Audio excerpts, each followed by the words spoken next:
In this video, you'll learn how to add a GIF in Figma to enhance your design projects. Start by selecting the square tool from the toolbar. This creates a frame where your GIF will be placed.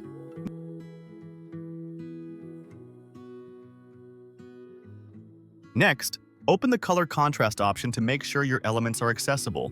Then choose the image icon to prepare for your GIF upload. Now, click Upload from Computer to select your GIF file.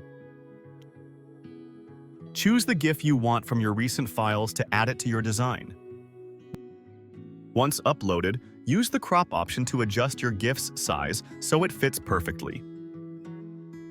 Then, click the play button to make the GIF animate.